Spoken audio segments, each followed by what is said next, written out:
자, 이 과정에서 어떤 이야기를 했냐면, 배당을 함에 있어서 이제 그 50% 배당을 하게 되는 거죠. 우리가 예를 들어서 정기에 이월받은 돈, 정기 이월금이 예를 들어서 5억이다. 그러면 잔금이, 세금 뗀 잔금이 15억이다. 그러면 원래 이 두 놈을 가지고 처분을 하는데, 잔금과 전년도에 나눠 먹을 돈을 가지고 이제 처분을 하기 시작하는데, 그럼 합계액이 20억이 되죠. 20억 가지고 처분을 하게 되는데, 이 20억 중에 법정 적립금 10% 이상, 10%, 그 다음에 법정 이월금 내년도에 능가놨다가 내년으로 능가놨다가 내년도에 이걸 합해서 가려면 법정 이월금 20% 이상, 그러면 10% 이상, 20% 이상, 그 다음에 임의적립금, 임의적립금에서 사업준비금이 되죠. 이 사업준비금 20%. 이래서 20억 중에 10%는, 요 합치면 50%니까요. 10%는 어떻든 내부를 유보시킨다. 조합원자태 현금으로 빠져나가지 않도록 묶은다. 법정 적립금은 적자가 날 때만 빼먹을 수 있는 것이고, 법정 이월금은 내년도에 우리가 내년도 잔금과 합해서 이제 우리가 나눈다. 처분을 한다. 임의적립금은 사업준비금으로 넣어놨다가 적자가 날 때는 뺏어지만 그렇지 않으면 탈퇴할 때 지분별로 주는 돈이다. 그래 이야기를 했어요. 그죠? 그러니까 그런데 이제 이 과정이 그럼 50%는 내부 적립하고 50%가 남게 되지 않습니까? 그럼 20억 중에 50%는 10억이니까 10억은 이제 남았다. 그런 이야기예요. 10억은 남았는데 10억이 남아가지고 이제 우리는 나눠 가지는데 그것을 배당이라 한다. 그런 이야기예요. 그러니까 배당액은 총 처분 가능액의 50%가 되는 것이죠. 50%가 된다. 20억이면 10%는 내부 적립을 하고, 이제 10% 가지고 나눠 가는데, 요 10%인 10억은 요것이 배당액으로 된단 말이에요. 배당액. 그럼 요 배당은 두 가지다. 보통 세 가지도 있는데 두 가지만 계산해보자. 하나는 뭐냐 하면, 출자에 대한 배당, 출자 배당. 하나는 이익, 아니, 이용고 배당, 이용고 배당. 요, 이제 두 가지로 일반적으로 나온다. 그런데 지금 추세는 준조합원 배당도 일부 한다. 배당을 하는데, 이건 일단 제껴놓고, 출자 배당과 이용고 배당의 그럼 50% 10억 중에서, 이 10억 중에서 먼저 20% 이상은 뭐를 해야 된다? 이용고 배당을 먼저 떼야 된다. 그럼 20% 이상을 하면 2억을 하든지 3억을 하든지 4억을 하든지 우리는 배당을 할 수가 있다 그런 이야기예요. 숫자 배당을. 그럼 만약에 10억을 가지고 나누는데 20% 이상을 뭐를 해라? 이용고 배당을 먼저 떼라는 거지. 이용고 배당. 근데 20% 이상이라는 거지. 그러면 요 하한선을 하면 또 얘를 먹이네. 이 하한선으로 하면 20%니까 2억만 이용고 배당을 먼저 띄고 8억을 출자 배당으로 줄 수는 있으나 이와 같은 행태로 딱 20%만 떼고 출자 배당을 중심에 넣어버리게 되면 이 농협은 망한다 이런 이야기. 그럼 거꾸로 농협이 성하려 그러면 조금 변수가 있긴 있습니다. 그러나 원론적으로 이야기하면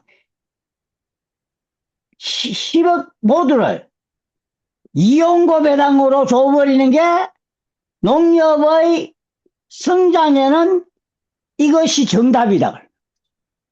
그럼 왜 이런 소리를 하냐? 자, 출자 배당을 안 해주면 어떤 결과가 오겠냐? 출자 배당을 안 해주면 출자금이 빠져나가겠죠. 조합원들이 출자를 예를 들어 5천만 원 했다. 5천만 원 했는데 배당이 꽝이야. 그럼 5천만 원 정기예금 하면 3%마저도 1년에 150만 원, 150만 원의 이자를 받을 수 있는데, 이 배당을 제로로 해버리면 5천만 원 꼽아놨는데 아무 대가가 없잖아. 그럼 이 사람들이 출자를 안 하겠죠? 그럼 5천만 원 했는 사람은 다 빠져나가는 수가 생긴다. 그럼 뭐가 문제가 되냐?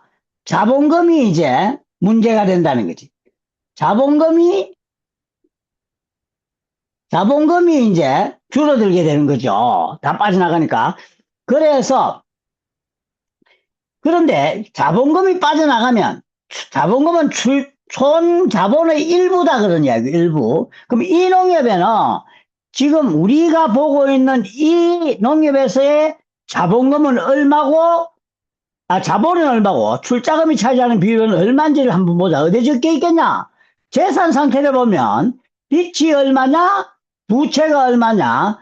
이런 것들의 이야기를 우리는 볼 수 있겠죠. 그래서 이 재산 상태표, 부채가 얼마인지, 빚이 얼마인지를 볼 수 있는 재산 상태표를 이제 우리가 한번 찾아보면, 이 농협에는 출자금이 얼마인지, 출자금이 얼마인지, 자본금이 얼마인지, 총 자본 중에 출자금이 차지하는 비율이 얼마인지를 다 볼 수 있을 거다, 그런 이야기야. 그래서, 손익계 선수. 그러면, 재무상태표 신용. 잠깐만요. 자, 요 놈이 이제 신용이고, 요게 이제 재무상태표 통합이다. 자, 이게 재산상태표라 했죠. 이 농협의 재산은 요쪽에 적는다 했다, 왼쪽에. 왼쪽 사각형에. 오른쪽 여기에 부채를 적는다고 했다. 그리고 부채가 있다, 여기 지금.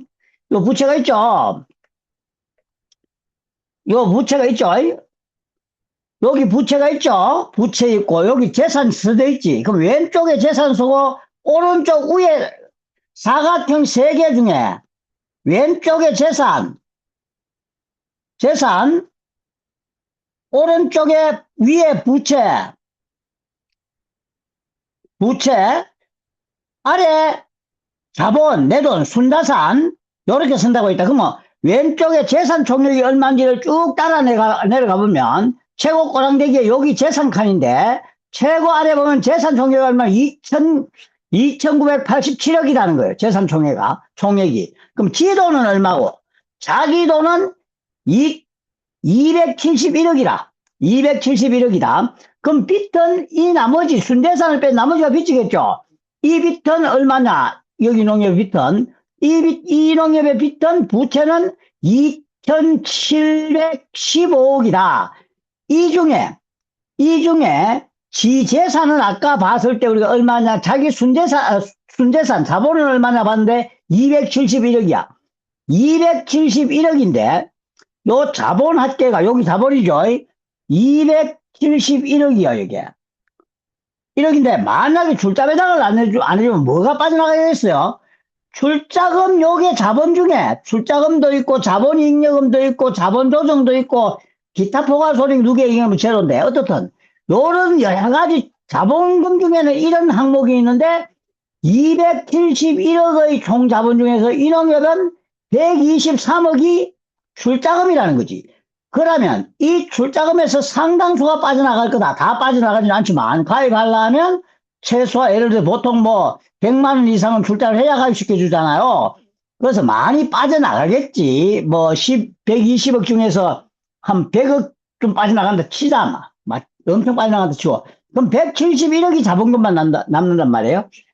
이렇게 되면 여러 가지 제약은 있습니다. 어제 우리가 박일동 감사님께서 이야기를 하셔서 자기 자본 비율을, 우리가 총 자산에 대한 자기 자본 비율을 계산해 보니까 9.몇 프로가 나왔죠. 9.8%가 9%가 나왔죠.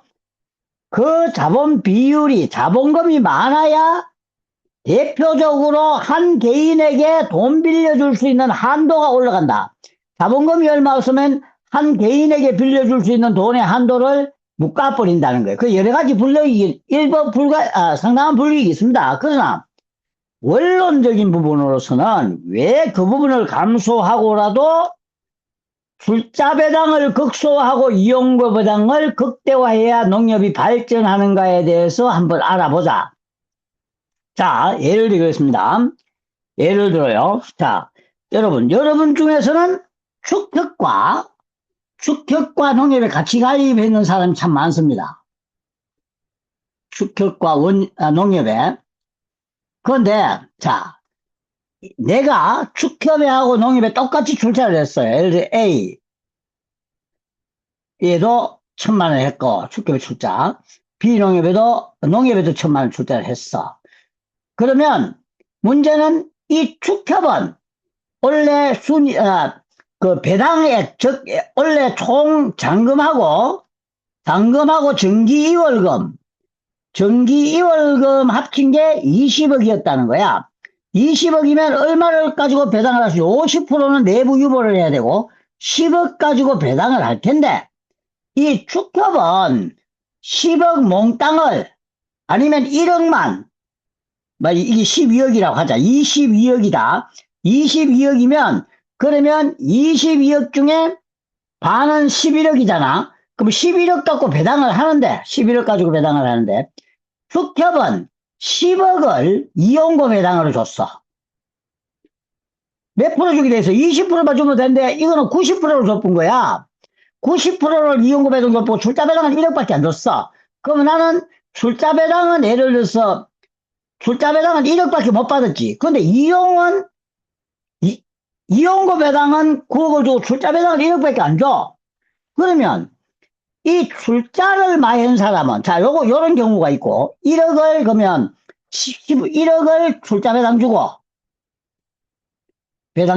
요 축협은 그러면 농협은 똑같이 벌었어. 요것도 22억 가지고 배당을 하는데 21억 가지고 11억가 배당을 하는데 22억 벌어가 반을 배당하는데 여기는 거꾸로 출자 배당을 10억 줬고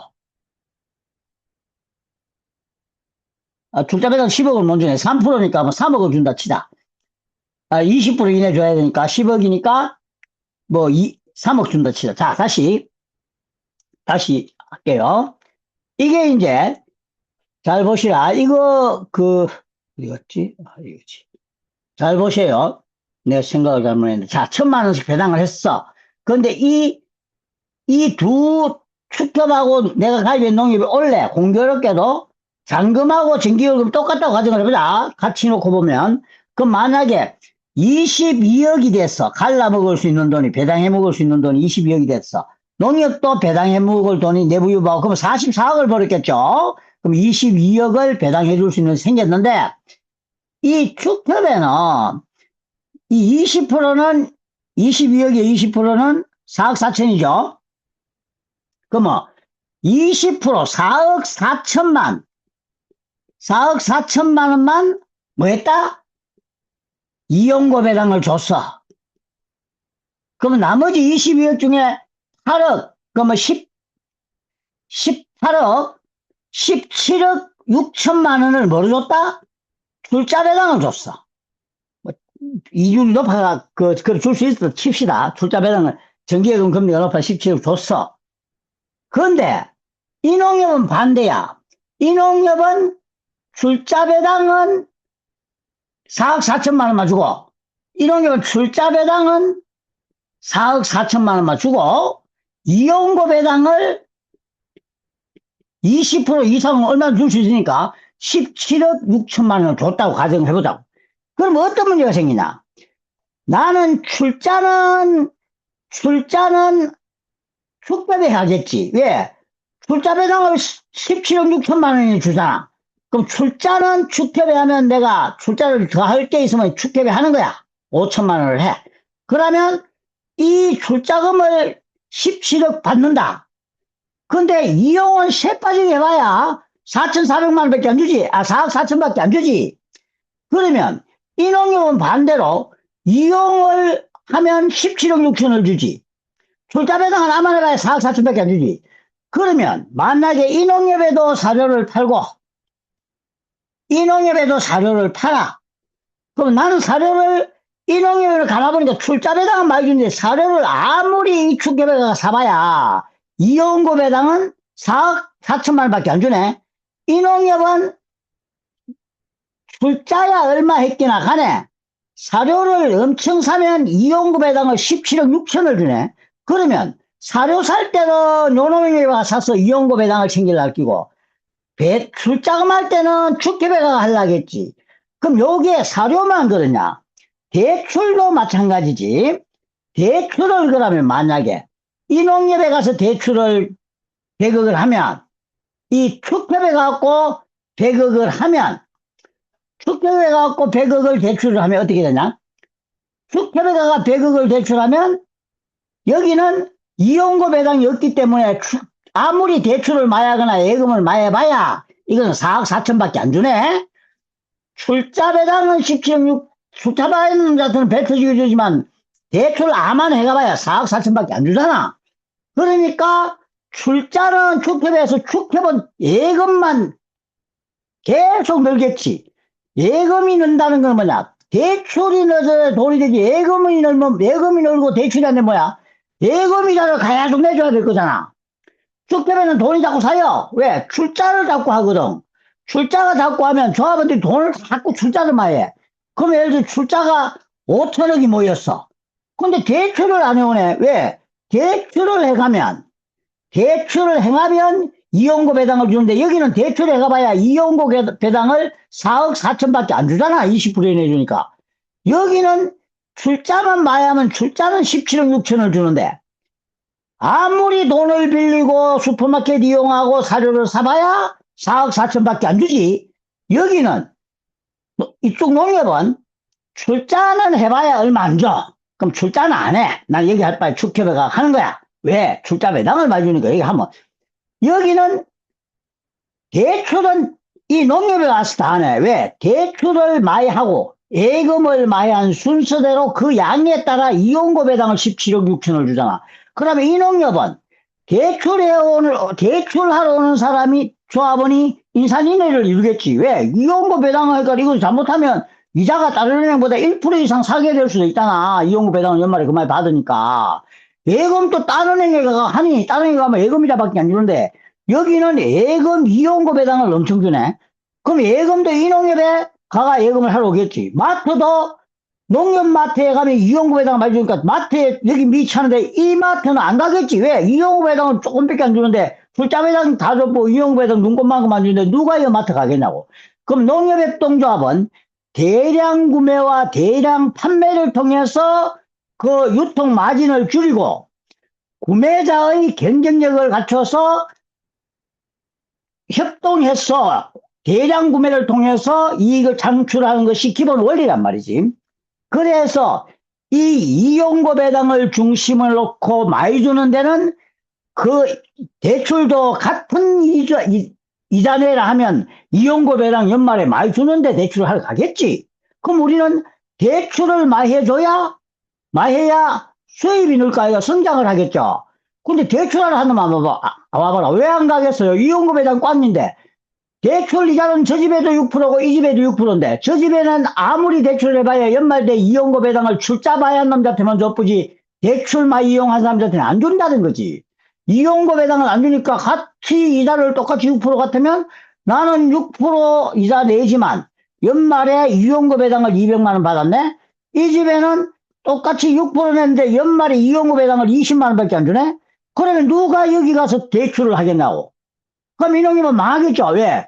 아무리 돈을 많이 갖고 있으면 많이 갖고 있으면 그 출자 배당만 줘야 되는데 돈 벌리진 않지. 왜? 빌리러 오는 놈이 없는데 어떻게 돈을 버냐고 그게.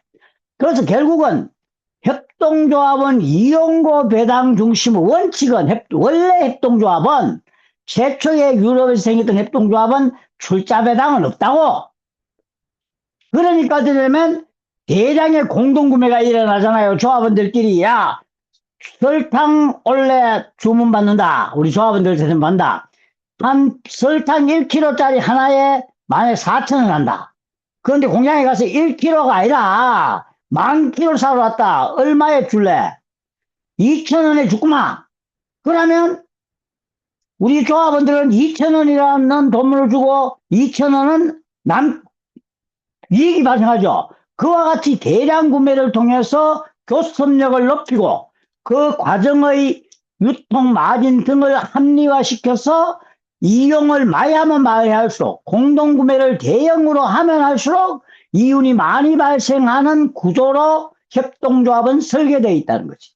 그래서 여러분들은 이 자본금에 대해서 일정 부분 기스가 나더라도 대량 판매를 통해서 그 협동조합의 총 매출액을 높이고 그걸 통해서 매출 총이익과 영업손익을 더 강화시키는 그러한 계속적인 상승을 통해서 발전 성장시켜야 한다.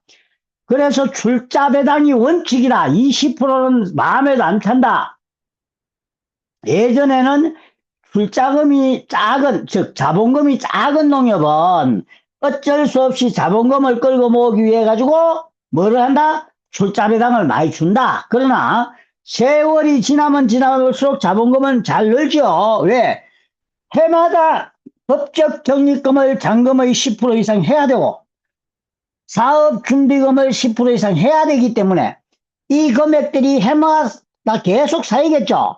그래서 일정 부분의 규모가 되는 농협협동조합은 오히려 출자금이 조합 경영을 압박한다. 왜? 자, 제가 여러분들 앞에 제가 예를 들어서 농협의 그 경영자다. 그러면 여러분이 만약에 100억을 출자했어. 그럼 얼마 줘? 예금금리가 얼마야? 그럼 3%지. 3%면 5%까지 줘야 되지. 그럼 100억이 예금한 사람한테 5억을 줘야 된다고? 줄 수 있다고? 그럼 이러면 자본금은 늘겠지. 그런데 문제는 이 돈도 100억가 빌려줘야지. 빌려주면 어떻게 되나? 100억 갖고 빌려주면 만약에 우리가 6% 마진을 본다고 6%의 대출을 한다고 치자. 그럼 1년에 6억 받지. 6%니까 6억 받아서 출자배당 5억 해주고 나면 실제로 이 출자금하고 상관없는 조합원은 1억밖에 이익이 안 생기지. 이 예대 마진은 1억이라는 거야. 그런데 거꾸로 일반적으로 예금이자가 얼마나? 고객들로부터 100억을 뭐 받았다? 예수금으로 받았다는 거지. 정기예금으로. 그러면 이거는 이자가 얼마야? 예금이자가 3%지.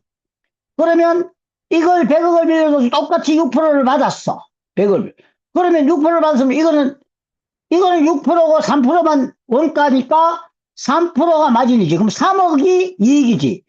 이거는 요 사람 출자자는 덕일지 모르겠으나 조합의 이익은 실질적인 이익은 1억밖에 안 난다고. 그래서 이 출자 배당이 높아서 출자를 계속 많이 하면 나중 되면 마진을 예대 마진이 1%밖에 안 나온다고. 왜? 정기예금금리에 2%를 더해줄 수 있다며. 지금 예대 마진이 3%를 넘지 않는다고.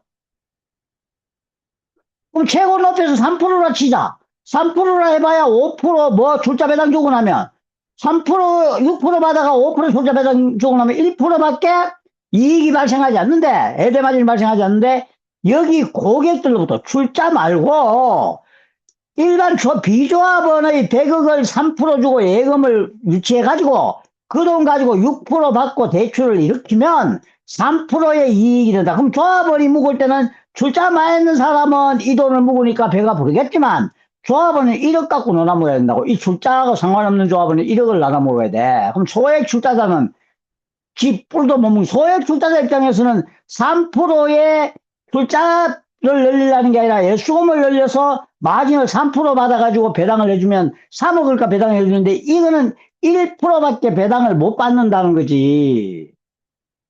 그러니까 결국은 농협협동조합의 중심, 협동조합 모든 농협뿐만 아니라 모든 협동조합의 중심은 뭐다? 협동이익이라는 것은 협동을 해서 대량 구매 또는 대량 판매를 통해서 이윤을 창출시키는, 협동이익을 창출시키는 것이다. 그러면 결국은 이용을 많이 하는 사람한테 배당을 많이 주기 시작해야 이용하려고 달라드는 사람이 수도 없이 늘 거잖아. 그러면 이 규모가 커지겠죠. 이 마트의 이용 배당이 높다. 그럼 다른 데 안 가고 우리 농협에 계속 오겠지. 그럼 이 마트는 계속 물건을 더 많이 구입해야, 대량으로 구입해 와야 되겠지. 이와 같은 행태로 협동을 통한 물량을 극대화시킬 수 있는 시스템을 만들어야 된다. 대출도 마찬가지고 예금도 마찬가지다.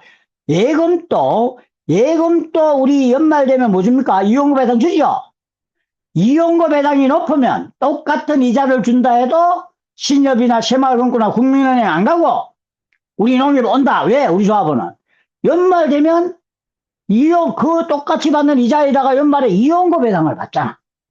그런데 출자 배당을 다 줬보고 이용료 배당 눈꼽만 다 준다. 그러면 국민은행 가나 우리 농협에 가서 꼽아나.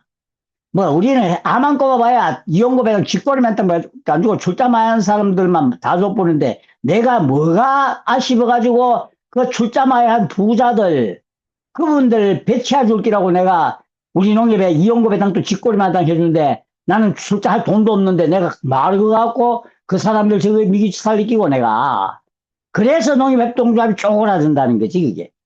그러니까 결국은 하나로마트도 물론 하나로마트의 경쟁력의 요인은 엄청나게 많습니다. 그러나 근본적으로 하나로마트를 기했다면 모든 조합원들이 우리 농협에 오게끔 출자 배당을 줄이고 이용료 배당을 높이는 경영정책을 써야 한다. 경영기법을 써야 한다. 그래 안 하니까 직원들이 말하거냐. 감사님 우리 임원도요. 우리 농협마트에 안 오고요. 어디 간다? 롯데마트에 갑니다. 그걸 직원들이 임원을 요구하는 거죠.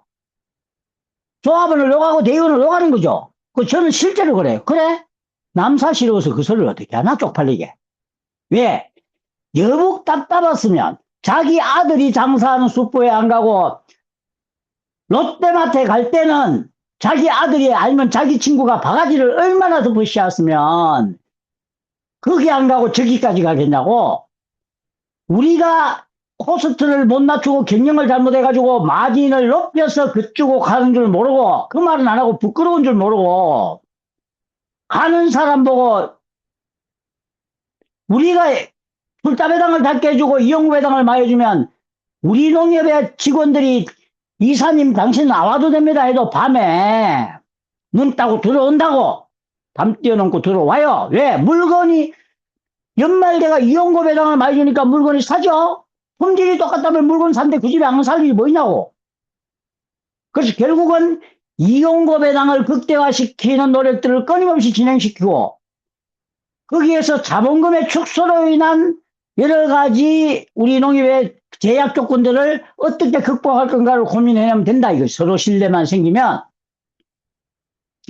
그래서 그와 같은 행태로 협동조합은 일반 기업의 원리대로 하는 것이 아니라 이용료 배당을 통해서 조합원들이 우리 농협을 전이용할 수 있도록 만들어야 한다. 그 방법은 출자 배당을 극소화시키고 이용료 배당 많이 주면 전이용하지 말아 해도 우리 농협에 자식들도 데리고 왔고 우리 농협 예금한다. 지금 가족들도 조합원으로 이용료 배당 점수 주죠.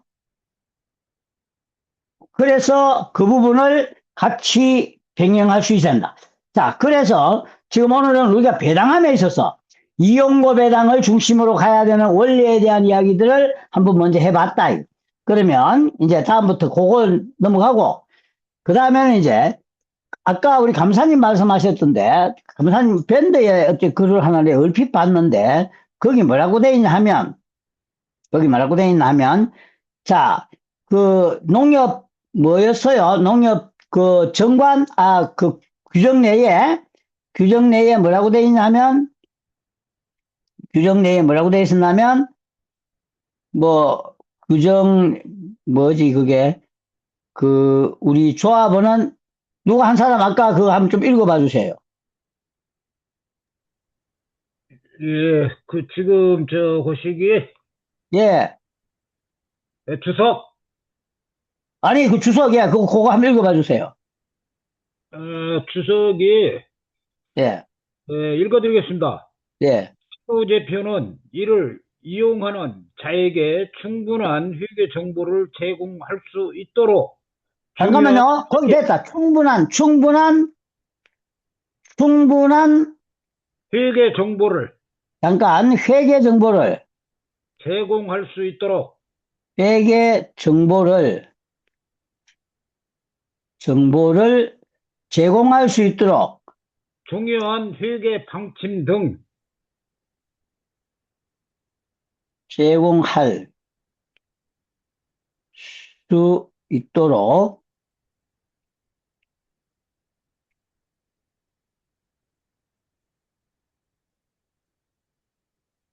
잠깐만요. 이게 이제 AI의 힘을 잠깐 빌리겠습니다. 충분한 회계 정보를, 그러니까 이제 지금 우리 그 감사님 올리신 글에 써져 있는 요약은 우리가 지금 각 농협마다 뭐 부속명세서도 안 주는데 그걸 안 주면 규정 위반이다, 이제 그런 의미로 난 해석을 했고, 거기서 아예 감사님께서 잠깐만 들어. 거기서 감사님께 올려놓은 게 주석이 줘야 된다 한데 왜 주석을 안 주느냐, 뭐 그런 이야기셨죠? 예, 맞습니다. 예. 그 우리 농협협동조합의 주석은 지금 확인해 봐야 되는데, 제가 알고 있기로는 주석이라고 하는 것은 부속 매생세서를 주석으로 한다. 이름이 그렇다. 그렇게 저는 알고 있어요. 주석이 별도로 없다. 아니, 그래. 근데 회장님, 잠깐만, 그래 알고 있다고. 그래서 한번 찾아보자고. 예, 부속명세서는 따로 할 수 있도록 돼 있어요. 부속 매생세서라는 말이 일반 회계에서는 안 쓰거든요. 기업회계에서는 잘. 주석이라 한다고. 우리 아, 정보는 한번 펴놓고 어디 뭐, 그러면.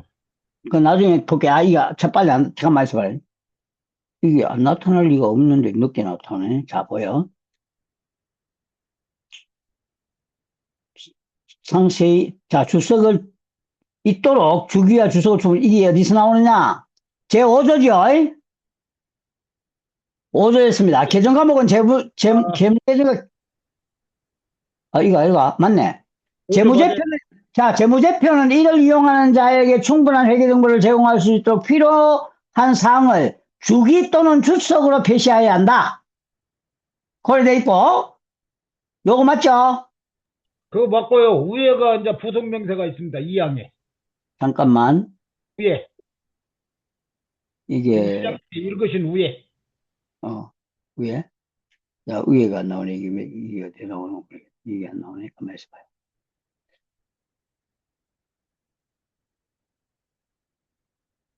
자, 가만히 있어보세요. 자, 4조. 법인의 재무제표는 재무상태표, 손익계산서, 이익잉여금 처분계산서 주기와 주석으로 하되, 이건데, 이거. 이게 뭐야? 2조, 몇 조예요? 5조 4항. 5조 사항? 지금 못 찾겠네. 갑자기 찾으려니까네. 부속명세서의 활동. 이게 아닌데. 5조 잠깐만. 4항에 재무제표를 작성함에 있어 중요한 필요한 경우에는 그 부속명세서를 작성할 수 있다. 부속명세서를 작성할 수 있다. 나중에 그거 한번 봅시다. 저는 지금까지 알고 있기로는 부속명세서가 주석으로 알고 있습니다. 그럼 이제 우리 감사님께서 보신 그 규정을 보니까 부속명세서와 주석은 다르다. 네, 다르다. 그렇게 해석하시는 거죠. 예. 그건 나중에 우리가 숙제로 저도 배우면서 하고요. 자, 일단 우리가 이제 그러면 여기 지금까지 했던 재무상태표의 그 배당에 하는 1차적인 원리는 이제 대충 마무리를 거기서 하고요. 그 다음에 지금부터는 이제 그 이후에는 자, 이제 그 밑에 가면 아까 지금 조금 전에 언급했던 부속명세서가 기어 나올 수도 있는데, 이것이 이제 어떤 형태로 구성이 되어 있고 어떤 양식을 띠고 있는가를 보면서, 지금 한 번도 못 본 분도 분명히 있다 이거는. 왜? 우리 농협에는 그런 거 안 주더라 하는 농협이 엄청나게 많아요. 감사님들한테도 안 준다고 지금 사과하는 데도 있고 뭐 엉망진창이다. 여기까지는 다 있다. 어제 갈라먹는 거 요거까지 다 이야기했다. 그럼 요 뒤에 걸 해석해보자. 요것도 있는데, 자, 자본변동표. 이 자본변동표는 우리가 뭐였어요? 이 자본변동표는 우리가 지금 사각형을 그릴 때 사각형을 몇 개를 그리냐면 이렇게 세 개를 일단 그렸어요. 왼쪽이 재산이었죠. 자산. 위에가 부채였어요. 그죠? 밑에가 순자산. 순재산 이꼴은 뭐라? 자본이다. 내 돈이다. 여기에 들어있는 놈이 1년 동안에 어떻게 변했는지, 즉, 내 순수한 내 재산이 1년 동안에 어떻게 변했는지를 시차별로 쭉 정리해 놨는 것이 이제, 항목별로 정리해 놨는 것이, 그것이 자본 변동표다. 그러게 여기에 이제 우리 결산서 있죠? 자, 출자금은 어떻게 변했냐? 출자금은 12억이었다. 120억이었다. 그죠? 요거 좀 키워볼게요. 자본금 중에는 출자금이 있고, 자본금 안에는, 자본이라 안에는 출자금, 여기 있죠? 출자금. 출자금은 다른 말로 자본금, 자본하고는 다른 말이다. 자본금, 자기자본, 뭐 이런 등등의 말을 씁니다. 어떻든, 자, 요런, 저게 있고, 그 다음에 자본잉여금, 자본잉여금이라 하나 있고, 자본조정이라고 있고, 기타 포괄 손익 누계액이라는 거, 이익잉여금이라는 게 있습니다. 이익잉여금은 원래 9월 9일 날 이익잉여금, 우리 총합계 이익잉여금에는 뭐가 있나? 이익잉여금에 뭐가 있고 자본조정에는 뭐가 있는가는 위에 표에 재무상태표에 보면 조금 더 자세히 나와 있다. 한번 가보자. 어떻게 나와 있냐? 자, 위에. 자, 요게, 이건 신용이겠구만. 잠깐만요. 재무상태표 일반, 신용, 이게 신용 통합. 자, 이 재산상태표의 최고 끝머리 보면 자본이 있었죠? 자본 총계 여기 있습니다. 그죠? 요것이 사각형 세 개 중에 한 칸이 요거고, 큰 거, 왼쪽 거. 오른쪽 요 위에 부채가 있고, 요게 자본 총계라고, 자본 총계. 요 자본은 어떻게 형성되어 있냐? 요 자본의 형성표를 한번 보자. 컨트롤 A. 요 자본을 어떻게 볼 수 있느냐? 잠깐만요. 자, 요걸 끊어서 내가 가지고 올라간다. 잠깐만요.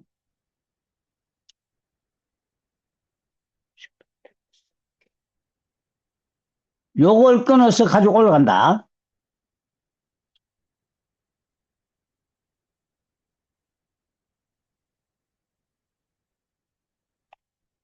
요걸 가지고 어디 갖다 붙이냐? 와, 요거 붙이기 어렵네. 요거 붙이기 어렵다. 요게, 요 밑에 붙었는데 요거 붙이려면 어떻게 해야 되지? 요걸 끄지고 내려가야 되네. 요걸 끄지고, 요걸 끄지. 잠깐만요. 윈도우 Shift S. 요 자본 있죠? 요걸 잘라서 아래쪽을 들고 내려갈게요.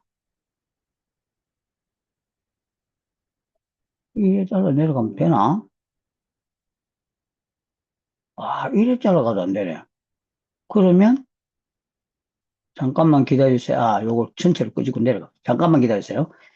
윈도우 Shift S. 자본금만 일단 끄지고 내려갈 셈이거든요. 자본금을 한 대만 딱 모아볼게요.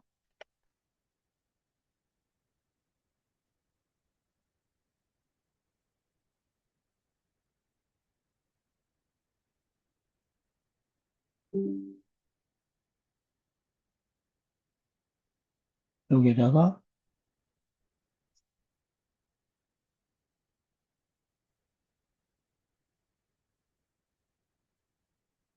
어,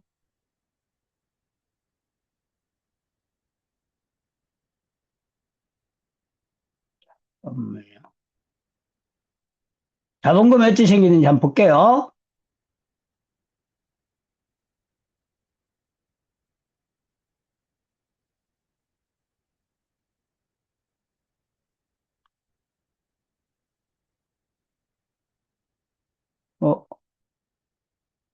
여기 위에 거가 잠깐 지분법, 자본 총액 어디 나오나? 잠깐만요. 위에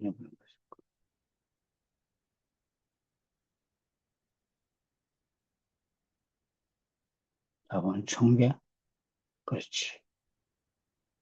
이걸 일단 놔놓고, 자, 이것도 열어놓고 안 되네.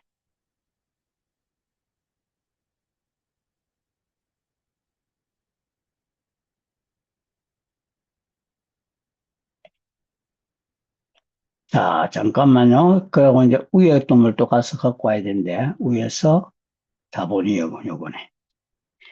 윈도우 시프트 S에서 잘라야 돼.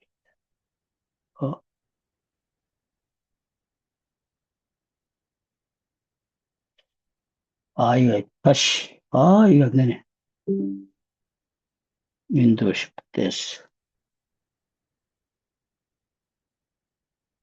자본 변동표를 보기 위해서 자본을 잘라서 내려가도록 하겠습니다.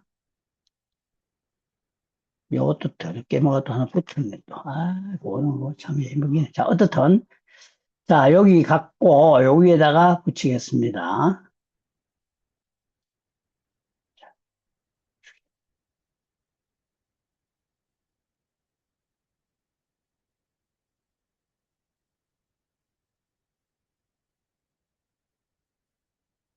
자본금이 두 곳에 흩쳐져 있으니까 이게 정부가 보기에 상관없게 되어 있습니다. 자, 요래 돼 있다.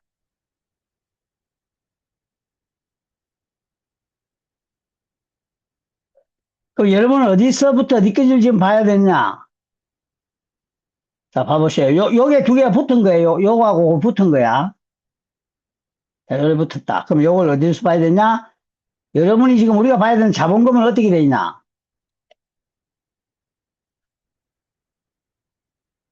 여러분 키워서 봐야 되겠다. 잠깐만, 요 놔놓고. 잠깐. 놔놓고, 빨간색으로 됐지. 요 안에만 치다봐야 된다, 이제.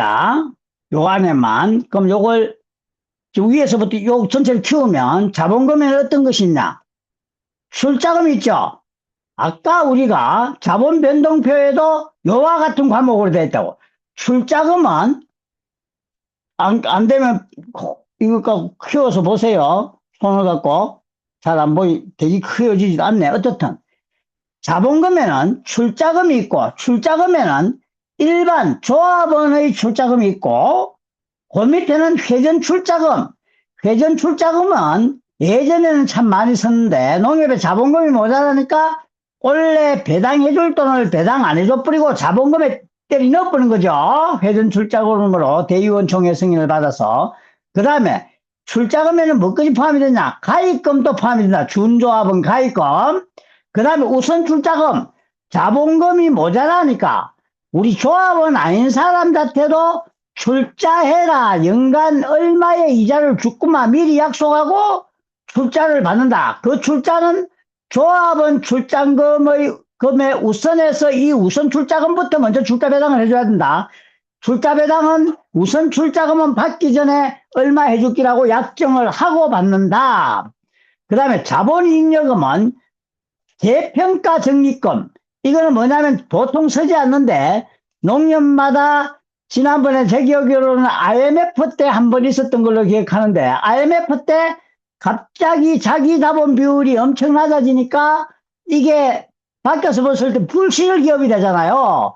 그래서 재산을 재평가해가지고 우리 농협에 땅이 있으면 이 땅이 원래 살 때 가격으로 그러니까 그 원가 모델 재평가 모델이라는 게 있는데 그걸 뭐냐면 이런 거예요. 자, 내 토지가 있어. 토지가 있으면 원가 모형이라는 회계 방법이 있고 원가 모형, 재평가 모형이라는 게 있어요. 그런데 이걸 원래는 원칙은 한번 재평가 모형을 하기로 우리 어떤 회사가 택했다. 그럼 계속 재평가 모형만 해야 돼. 한 해는 재평가 모형으로 갔다가 그 다음엔 또 원가 모형을 갖다 이주하면 안 된단 말이에요. 이렇게 갖다가 이걸 바꾼 것을 뭐라 그러냐면 회계 정책의 변경이라 하는데 그 정책의 변경은 우리가 하는 게 아니라 허가를 받아야 된다고. 그래서 그럼 재평가 모형은 뭐고 원가 모형은 뭐냐? 재평가 모형은 원가 모형은 내가 올해 만약에 땅을 1억 주고 샀어. 그럼 내년에도 이 땅값은 1억이야. 그럼 내년에도 또 1억이야. 원가는 계속 1억이 원가가. 그 해 다음에 또 1억이야. 한 번 살 때 원가를 계속적으로 이 땅 가격의 가치로 치고 가는 거다. 재산 가치로. 그런데 자산 재평가 모형은 뭐냐? 원래 1억 주고 샀어. 3년 뒤에 볼까는 이게 4억이네? 올라가. 주변 시세는 공정가치라 그러는데, 공정가액이라 그래요. 공정가액이라는 것은 일반적으로 지금 내놓으면 요 땅 옆에 게 얼마에 팔린다, 이런 것들을 공정가격이라 그래. 지금 내놓으면 딱 팔리는 가격. 그걸 공정가격이라 하는데, 공정가격이 4억이면 1억에 사는데 4억이 돼버렸잖아, 공정가격 자체가. 재평가 모형은 요때 2년이면 2년, 3년이면 3년 특정하게 정해놓은 기간에 한 번씩 재산의 가치를 재평가해 보는 거야. 그래서 재평가가 늘었으면 재평가 이익, 재평가를 했는데 줄었다 치면 재평가, 이제, 재평가 적립비 또한 재평가, 이제, 손실, 재평가 손실이잖아. 뭐라, 자원. 그러면 이 자본적립금, 자본잉여금이라는 건 남았다는 거잖아. 재산을 재평가 모형을 쓰는데 1억에 샀는데 4억이 됐더라. 그러면 재평가 해보이 3억이 늘었더라. 그 3억을 가지고 가는 것이 아니라 재산 재평가 적립금에 집어넣어야 된다고 이거는. 재산 재평가가 아예 팔도 안 했는데 1억짜리 샀는데 가지고 있는데 주변 땅이 4억이더라. 그러니까 우리도 재산 300에 3억이 늘었다. 이렇게 아예 팔도 안 해가 4억이 됐다는 핑계로 이 3억을 이익으로 쳐가지고 갈라먹으면 안 된다. 그것을 못 갈라먹고로 묶어보는 게 기타 포괄 손익 누계에게도 들어가는데 그 부분은 좀 복잡한 부분이니까 놔놓고 어떻든 이와 같은 행태로 돈이 우리 재산이 늘어난 거, 재평가 회복이 늘어나는 거 이런 것들을 자본잉여금이라 하고 그 자본잉여금에는 자산 재평가 적립금이 우선 기대가 된다. 가장 중요한 부분으로 정리가 된다. 그 다음에 여기서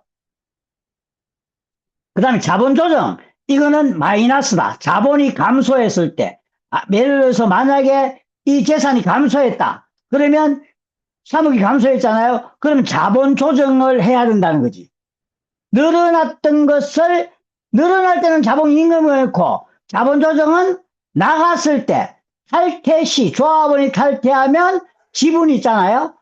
사업준비금, 지분, 출자금, 이런 것들이 빠져나가잖아. 그것을 빠져나가기 전까지를 일단 결제하기 전까지 마이너스로 해서 먼저 줬던 거, 1년 연말 결산전에 줬던 거, 그걸 이제 우리는 자본 조정이란다. 자본금에서 빠져나갈 수 있는. 출자금이 줄었잖아요. 탈퇴하면, 그죠? 출자금만 주는 게 아니라 사업준비금도 줄죠. 그래서 그와 같이 연말 결산 전에 탈퇴했다고 지분을 줬는 것을 우리는 자본을 감소시키는 행위인데 그 자본이 감소하는 것을 우리는 자본 조정이라고 한다. 그래서 요 자본 조정이라고 기타 포괄 손익 누계액이라는 것은 여기는 무슨 의미하냐면 근본적으로 이런 원리예요. 예를 들어서 아까처럼 3만 원 올렸어. 3만 원 올렸으면 3만 원 올린 것을 3억이 올랐어. 3억이 올란 놈을 이러면 3억이 올란 놈을 잠깐만요. 땅값이 3억 올랐잖아. 3억 올란 놈은 자산 재평가 이익이지. 평가 이익인데 이것을 단기 순이익으로 잡아버리면 갈라먹겠지. 그래서 단기 순이익으로 못 갈라먹고 단기 순이익 밑에 기타 포괄 손익 누계액이라는 그걸 딱 집어넣는다. 그러면 자, 단기 순이익은 갈라먹는데 기타 포괄 순이익에 포함된 이익은 못 갈라먹는 회계 구조인데 그건 좀 복잡한 구조라. 그 회계 구조는 다음에 조금 더 고차원적으로 할 때 우리가 정리를 하면 되는데, 기타 포괄 손익이 어디에 있느냐? 손익계산서의 그 계정 과목을 한번 보자. 손익계산서의 계정 과목을 한번 보면 어떻게 되는지 한번 봐봐라. 자, 통합 손익계산서.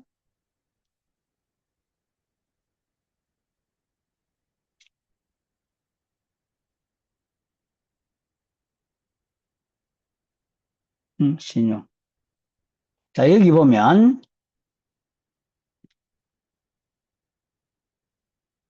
어, 기타 포괄 손익이 안 나오네.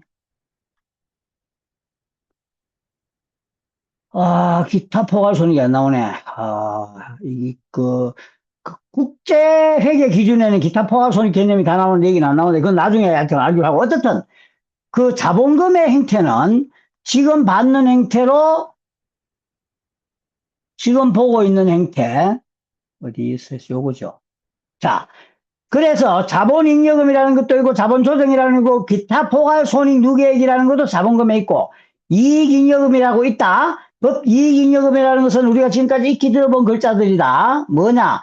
법정 이익잉여 안에는 세부적으로 법정적립금, 임의적립금, 임의적립금 안에 사업준비금이죠. 사업준비금 들어본 말이죠. 그 다음에 사업활성화 적립금이라는 게 있고, 유통손실 보존 적립금, 이와 같은 형태의 미처분 이익잉여금까지 합쳐서, 이 원래 단기순이익까지 여기 있죠. 단기순이익도 잘 봐야 한다. 단기순이익도 요게 갈라먹기 전까지, 요거는 언제 재산상태표다? 12월 31일까지의 재산상태표다. 안 갈라먹었죠, 아직. 안 갈라먹었으니까 그것은 어디가 들어있다? 갈라먹을 때까지는 어디에 들어앉아 있다? 갈라먹기 직전까지는 단기순이익. 그러면 미처분 이익잉여금 13억, 단기순이익 10억.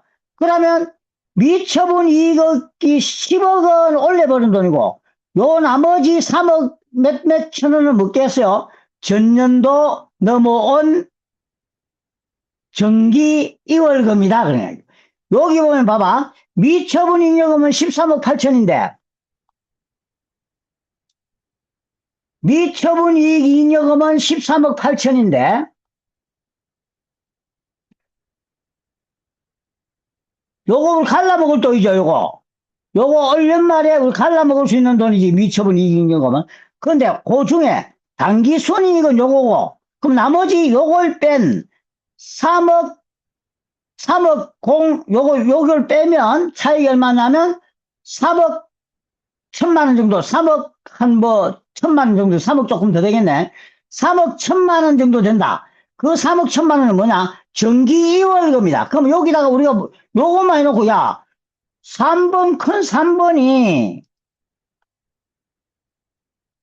큰 3번이 얼마예요? 큰 3번 미처분 이익잉여금. 미처분 이익잉여금이 뭐다? 이거는 원래 갈라먹을 수 있는 돈이 총액이죠.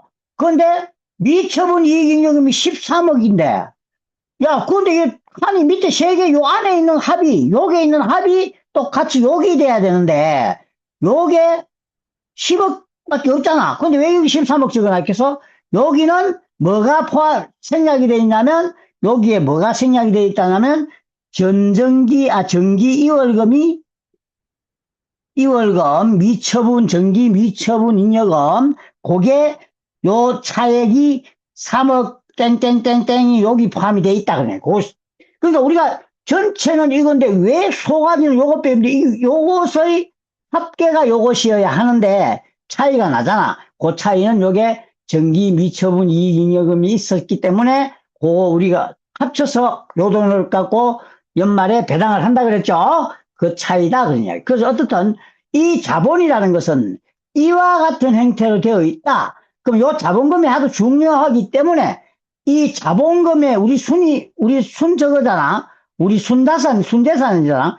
순재산이 하도 중요하기 때문에 결산서에 순재산이 어떻게 변했는지를 별도의 결산서 장부에 하나 만들어가지고 그것을 보고하게 한다 그래요. 그래서 그걸 자본 변동표라 한다 그러냐. 자본 변동표라 한다. 그래서 이제 우리가 자본 변동표가 붙어 있기 때문에 그것을 해석을 한번 해보는 거다, 지금.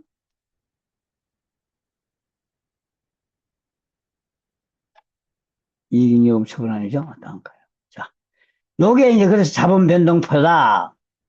자본 변동표. 그럼 자본 변동표는 아까 우리가 본 것처럼 출자금도 있고 자본잉여금도 있고 자산 재평가 적립금 중에 하나가 있었죠. 자본 조정은 예를 들어서 우리 조합원이 중간에 탈퇴했다. 그럼 지분을 환급해 줬을 때 일단 자본금 줄었겠죠. 출자금이 빠져나갔으니까 조업 부서니까 그때 자본 조정이라 하고 연말되면 출자금으로 옮긴다는 거지. 기타 포괄 손익 누계액이라는 것은 아까 자산 재평가 적립금 등이 원래 몸갈로 묵도록 묶어놨는 돈이 여기에 들어가야 된다. 일단 내주 정리되기 전까지는 자본잉여금으로 가기 전까지는. 그 다음에 이익잉여금이라는 건 원래 이익잉여금은 수정 후 이익잉여금이 뭐 때문에 수정 이익잉여금인지 모르겠는데 자우튼 또 이익잉여금은 그 아까 봤던 그 이익잉여금을 말한다. 이익잉여금이 아까 뭐였어요? 이익잉여금은 당기순이익하고 정기월금을 학교에 남은 순이익 왜 이게 안 맞냐 그러는데 무엇이? 아, 이건 2019년이네, 그죠? 2019년도에 요렇게 됐는데, 이 왜 2019년이 돼 있어, 이거? 말도 아닌데, 2020년도 건데. 아, 전년도, 2019년, 아, 아닌데, 전정기인데, 그러면? 2019년 12월 31일. 다음에는 뭔데? 다음에 또 있나? 아, 있네, 맞네. 그러면 우리는 지금 뭘까요? 실제로는 그 보고서가 2020년이에요, 02년기. 그게, 육여금 여기 맞나요? 이것도 안 맞는 건데. 처분 후 연차 배당. 아, 이건 나도 잘 모르겠네. 감자, 당기순이익, 요거는 맞고, 당기순이익. 여기 있네. 2020년 12월 31일 결산 때, 요 앞에 거는 결산 전에 있었던 거고, 결산 때 어떻게 변했냐? 그거 아닌데? 이거 끝인데? 아, 여기 30일 끝인데? 아, 결산을 해보니까, 당기순이익이 이게 맞나요? 떼고, 10억 7,600? 28,000원? 아, 28만원? 당기순이익이? 자본금? 볼까요? 당기순이익 1076280. 이거, 우리 손익계산서 맞아야 된다는 것이거든요? 아, 일반이고, 아, 여기 나오지. 이익잉여금 처분을. 아, 1076,280. 맞죠? 당기순이익이다. 그래서 이제 이거는 자본이 어떻게 변했는가 나도 잘 모르겠는데, 자부터 그런 흐름을 나타낸 표다. 그렇게 해석을 합니다. 그 다음에 이제 나타난 결산 보정 보고서. 이게 이제 골 때리는 건데, 이것도 이제 저도 잘 모르는 부분이 많아요. 이 부분은 일단 나중에 이제 볼게요. 이게 뭐 차감이자 나오고 그런, 그것도 아닌데. 대출금이자. 자, 이런 것도 있다. 뭐, 이제 나중에 나도 보고 해서 저 잘 못해요, 이거는. 자, 일단 이런 장부가 있다. 그 다음에 이제 우리가 부속명세서가 나온다. 여기 위에까지가 이제 일반, 손익계산서에 나오는 것이고, 우리 결산서에 나오는 것이고, 이제 제가 주석이라고 생각하고 있고, 우리 감사님은 이거 말고 또 주석이 따로 있다고 생각하시는데, 저는 이걸 주석이라고 봤는데, 어떻든. 자, 여기서부터는 이제 부속명세서라는 것은 달라붙은 맹세서다. 소위 말해 세부장부다. 우리 위에 앞에서 뭐 손익계산서 받는 그런 거 있잖아요. 재무상태표. 그런 것들에 이제 그 세부적인 세부적인 명칭들을 이제 붙여놔서 더 자세하게 들여다볼 수 있도록 만들었다. 그러면 요런 것들은 이제 요거는 만약에 단기매매정권은 주식을 이야기하는데, 일반적으로 주식을 가지고 있는 놈이 사가지고 투자를 했는 놈이 있으면, 그 단기매매정권이 이제 얼마짜리가 있는지, 언제 취득했는지, 정기 말에는 얼마였는지, 언제 기중에 취득했다. 그럼 기중에 취득했는 놈 금액을 적고, 기중에 처분했는 놈 적고, 그럼 연말에는 정권이 주식을 얼마나씩 가지고 있나. 요와 같은 형태로 세부적으로 다 적으라고 그랬더니, 이 농협은 그게 없으니까 꽝이다 그러는 거예요. 단기 매매 정권이 없다는 거는, 이 농협은, 주식 이건 안 하네. 그래 생각하시면 된다. 만기 보유 정권이라는 것은 이거는 이제 회사에서 돈을 우리가 얼마를 빌려주면, 이제 이자를 얼마 줬구마. 그래갖고 이제 만기 때 이자하고 원금하고 같이 줬구마. 그럼 만기까지 보유했을 때, 그러면 정기 말에 그런 정권, 회사채를 얼마를 샀냐 그런 거고. 아까 이게 단기 매매 정권이 그게 아니라, 단기 매매 정권이 주식이 아니라, 아니에요. 저게 단기 매매 정권 주식이 맞고, 매도 가능 정권이, 매도 가능 정권도 있다. 이거는 뭐 회사채도 있는데, 이런 것은 중간에 만기가 안 돼도 할 수 있는 정권을 매도 가능 정권이란다. 요 회사는, 농협에는 매도 가능 정권을 정기 말에 얼마를 가지고 있었다? 정기 말에 1억을 가지고 있었는데, 단위가 1,000원이니까요. 가지고 있었는데, 올해 중간에 몇 월 달인지 모르겠지만, 7,118만 7천원 팔아먹고, 현재 매도 가능 회사채를 가지고 있는 것이 3,559만 3천원 가지고 있다. 단기말 잔액이다. 이런 세부적인 것을 표현한 것이 부속명세서다. 그래서 요런 단기 매매 정권, 만기 보유 정권, 이게 복잡하게 있습니다. 나도 잘 모르는 부분도 많이 있어요. 자, 우선, 이 저장품은 이제, 우리가 여기 써놨죠. 이 저장품이 뭐냐. 저장품이라는 개정 과목이 있는데, 그것은 이제 우리 농협에서 통장, 빈 통장 있잖아. 그 통장 개설하려면 해야 되는, 미리 이제 사가 모아놓은 소모품 비슷한 건데, 소모품과 조금 구분되는 것은 저장품은 이제, 예를 쉽게 말하면 저장품이라는 것은 가장, 일반 저장품을 표현하면 뭐냐, 이런 거예요. 만약에 우리가 물건을 팔아야 하는데, 이거 팔기 직전에 구리스를 쳐줘야 된다. 그와 같은 물건을 포장을 해야 된다. 포장지. 이런 것들. 물건을 하나 파는데, 이게 만약에 5만원짜리를 파는데, 포장지 값이 200원이다. 그러면 포장지를 한 10만원어치 사놓겠죠? 그러면 하나 할 때마다 요 포장 200원쯤 하는 포장지를 한 덮어가 파는데, 이 10만원어치 사는 이 포장지를 저장품이라 한다. 그래서 이제 공병도 이제 꽉 사려놓고, 이 공병을, 원래 이 개념은 아닌데, 공병은 일반 회사에서 공병을, 만약에 음료수를 판다는 말이에요. 소주 공장이다. 그럼 소주는 여기서 제조하고, 소주병을 여기 사다 놓겠죠? 그리고 소주를 제조하고, 소주병에 하나 팔 때마다 잡아보는다.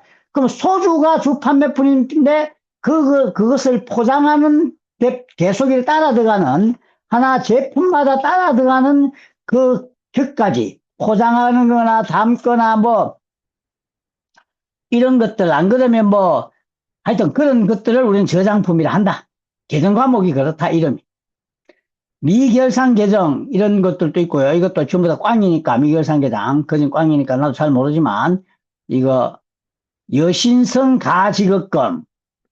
이 돈이 있네요. 여신성 가지급금은 뭔지를 여러분 따로 찾아봐야 돼. 나도 잘 몰라요. 자, 그와 같은 것이 쭉 있고, 그럼 내가 아는 것밖에 이제 설명을 못해. 자, 여기 보면 이제 고정자산을 우리가 한번 볼 필요가 있다. 우리 농협에 건물은 얼마나치가 있고, 우리 건물은 얼마로 가격이 책정되어 있고, 평가했냐는 거예요. 토지는 얼마 주고 샀냐? 왜? 우리 농협의 토지는 거의 다 원가 모형이다.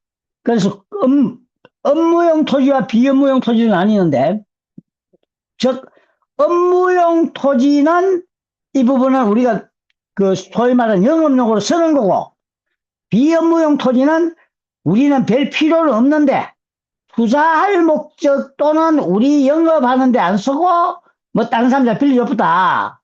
그러면 예를 들어서, 우리 농협에 땅이 두 필지가 있다. 예를 들어서, 여기도 땅이 있고, 여기도 땅이 있는데, 이 땅은 우리 농협 건물이 들어서 있고, 여기는 비료도 쌓고, 농기구 수리센터도 있고, 이래. 이에 부속된 토지는 뭐냐? 업무용 토지다. 근데 이 땅은, 우리가 이제 일단 당장 필요 없으니까 이거는 뭐 했다? 주차장으로 임대를 했다. 그러면 이것은 비업무용 토지다. 이 비업무용 토지에서 주차장으로 그 빌려주고 세를 받았다. 이거는 뭐다? 비업무용 토지에서 세를 받았으니까 뭐다? 이거는 영업외 손익이다. 영업외 수익이다.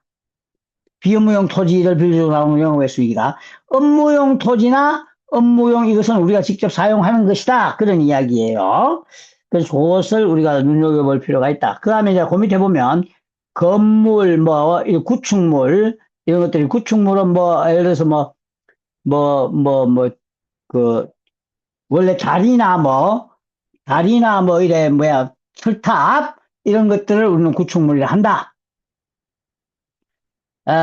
그러면 건물은 인용해면은 47억 있다. 전기말 잔액이 47억 천만이다. 근데 53억이다. 자, 봐보세요. 이거 보는 거는, 고정자산 보는 거는, 업무용 토지가 전기말에 얼마나치 있어서 90억 어치 있었어. 이 건무용 토지가 90억인데, 전기말에, 올연말에는 얼마냐? 똑같다. 토지는 이건 원가 모형이기 때문에 값이 올렸냐, 안 올렸냐, 안 따진다고. 그래서 요거는 토지는 90억이 있는데, 요거 미상각 잔액이라 했다. 유일하게 토지는 상각을 안 한다. 감가상각을 안 한다.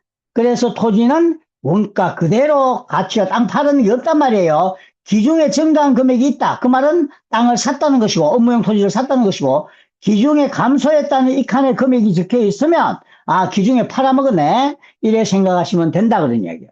그 다음에 여기 밑에는 건물이겠죠. 건물은 봐봐요. 전기말에 47억 원짜리 건물이 있었어. 빌딩이 있었겠죠. 뭐 빌딩 2개든 3개든 건물이 있었어. 구축물, 아까 이야기했던 철탑이라든지 등등 구축물이 있을 수 있는데, 그런 것들이 요래 있는데, 금기에 요만큼 건물이 얼마? 건물이 6억 5천. 그러면 건물을 하나 샀든지 새로 지었다. 우리 토지에 건물을 새로 지으면, 그러면 건물 가격이 올라갔겠죠. 7억이라 본단 말이에요. 그러면 건물을 사야 7억이라 보냐? 아니다. 엘리베이터가 낡아 빠져가지고 10억을 들여갖고 새로 만들었다. 그러면 우리는 그것을 자본적 지출이라 그래서 건물 가격이 올라간 걸로 친단 말이에요.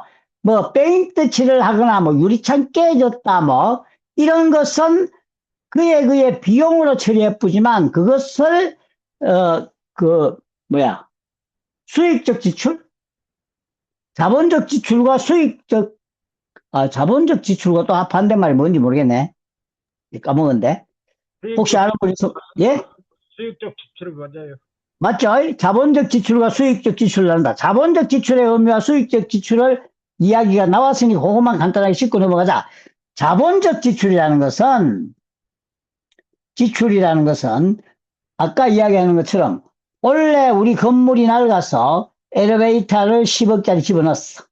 옛날 그 감가상각비가 다 끝나서 이제 건물은 엘리베이터는 감가상각이 되는데 감가상각이 끝나서 10억짜리였어. 그럼 이 10억이 들어갔지, 돈을. 이 10억은 건물을 10억을 더 산 거와 똑같이 취급한다고. 건물을 10억짜리 하나 더 위에 한 층을 올렸다고 생각한다고.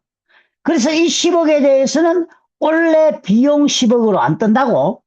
이것은 비용으로 뜨는 게 아니라 자산의 증가, 즉 재산을 샀다고 정리를 한다고. 그것을 자본적 지출이라고 그런다고. 그럼 원래 이것은 손익계산서에 반영이 안 되고 단지 1월 1일 날 했다 치면 내년 1월 1일 날 감가상각비로 감해 나가는데 비용 처리 안 한다. 그런데 만약에 페인트 칠을 했는데 2천만 원이 들었다.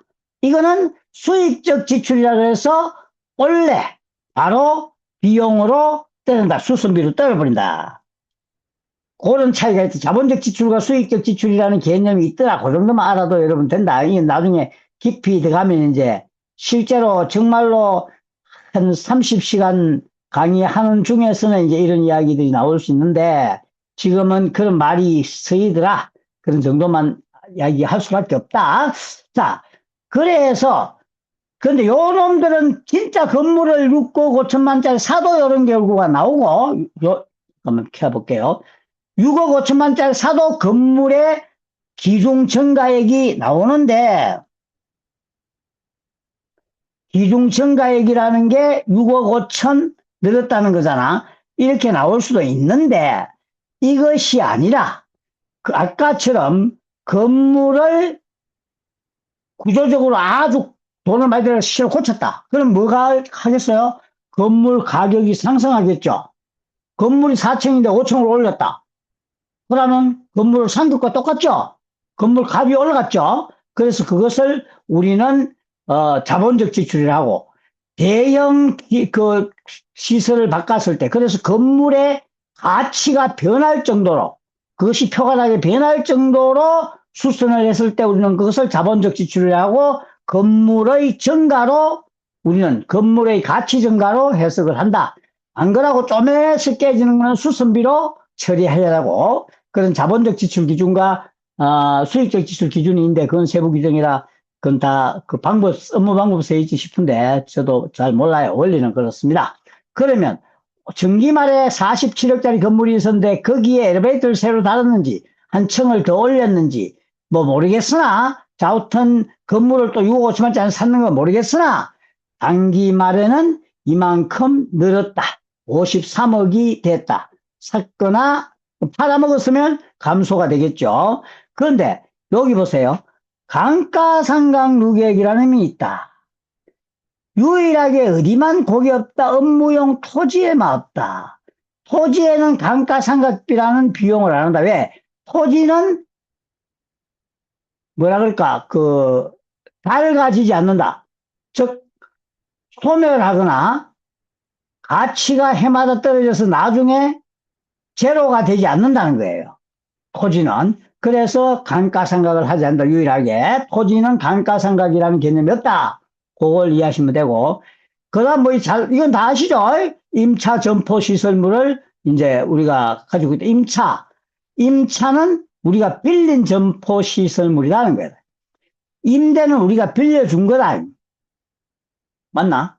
맞죠? 예, 맞습니다. 업무용 동산은 차량, 기계 장치, 예를 들어서 RPC 기계, 이런 등등 기계 장치, 뭐 선박도 있습니다만 우리 농에 선박 가질 건 없고, 공구, 기구, 비품, 이거는 예를 들어서 컴퓨터, 우리, 농협에, 하여튼, 1년 이상 장기간 사용하는 비품들. 비품의 뜻은 비치해놓고 활용하는 물건을 우리는 비품이란다. 사무실, 창고 등에 비치해놓고 비품의 뜻이 그거다고. 비품이라는 말은 비치해놓고 쓰는 물건들을 이야기한다. 그래서 이제 그렇게 해석을 하시면 되고, 그러니까 쉽게 이야기하면 비품과 소모품, 그 차이는 이제 소모품은 1년 내에 다 써버리는 소모가 되는 것들을 우리는 일반적으로 소모품이라 하고, 장기적으로 4년 이상 계속 사용하는 것들을 우리는 비품이라고 보면 된다.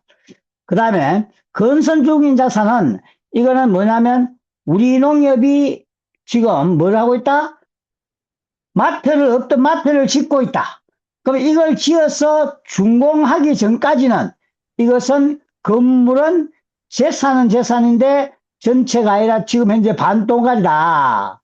반지었다. 그럼 10억 들어갔다. 그러면 건설 중인 자산 10억. 연말에 10억 집어넣었다. 그럼 건설 중인 자산 준공이 안 됐다. 그런 것들을 우리는 이야기한다. 그 다음에 건설 중인 자산하고 뭐고요?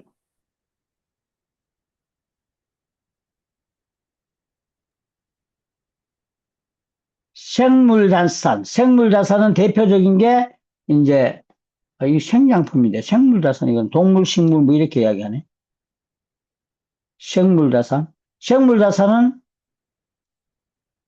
식물 예를 들어서 우리 농협에서 원예를 판다 이런 걸 말하는가 본데 생물자산 농협에 뭐 계지를 갖고 있을 수도 있나? 자, 어떤 임차보증금 이런 것들이 있다. 임차보증금은 우리가 임차 돈을 전세를 우리가 걸고 너무 집에 들어가고 이제 점포를 얻어가지고 영업을 한다. 그럼 임차 보증금도 이제 자산이니까 재산이죠. 나중에 자산이니까 재산이다. 이제 받아야 되니까 우리가 받을 돈이죠. 받을 돈이다. 그렇게 되고 영업권 이건 무형자산이라고 해서 뭐 이런 것들은 그 우리 농협에는 거의 없고요. 국고 보조금으로 산 건물 자산 이제 그런 것들을 관리를 한다. 이렇게 세부 명세표가 이런 게 있다. 그다음에 여기 뭐 중앙에 보조금 현재 얼마 가지고 있다. 뭐 기중에 또 얼마 중앙에 보조금 받았다. 뭐 이거 중앙에 보조금 받아서 샀다는 거지. 업무용 건물 중에 우리 돈 얼마, 중앙에 보조 얼마, 이런 것들을 중앙에 보조금 자산이라 그런다. 그 다음에 뭐 이런 상호금융 보조금, 이것도 연에 뭐 중앙에 보조금 받아서 하는 거다. 상호금융. 업무용 건물, 은행, 그러니까 금융점포, 건물을 예를 들어서 만약에 짓는데 보조를 받았다면 등등 이런 거다. 차입금, 돈 빌리는데 어디 가가 빌렸다는 게 이제 여기 나오는 거죠. 차입금은 이제 이 상호금융 차입금은 뭐다? 고객들로부터 정기예금 또는 보통예금으로 받은 돈들을 말한다. 그 다음에 정책자금 차입금은 정부로부터 돈을 빌려서 먼저 우리는 농사자금을 빌려주는 것이 대표적인 것이다. 이제 그렇게 해석을 하시면 되고, 이런 장부가 있다는 거예요.